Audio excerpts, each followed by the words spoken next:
ನರೇಂದ್ರ ಮೋದಿಗೆ ಕರಿ ಕಂಬಳಿ ಹಾಕಿದ್ದಾರೆ. ಕರಿ ಕಂಬಳಿ ಹಾಕೊಂಡು ಭಾಷಣ ಮಾಡ್ತಾರೆ. ನಾನು ಟಿವಿನಲ್ಲಿ ನೋಡಿದೆ.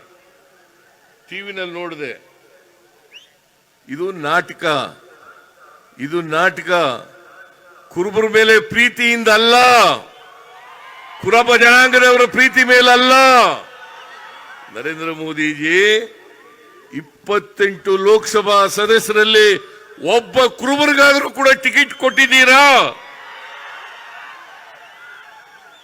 ಒಬ್ಬರಿಗೂ ಟಿಕೆಟ್ ಕೊಟ್ಟಿಲ್ಲ. ಕುರುಬರಿಗೆ, ಒಬ್ಬರ ಮುಸಲ್ಮಾನರಿಗೆ ಟಿಕೆಟ್ ಕೊಟ್ಟಿಲ್ಲ, ಒಬ್ಬರು ಕ್ರಿಶ್ಚಿಯನ್ಗೆ ಟಿಕೆಟ್ ಕೊಟ್ಟಿಲ್ಲ.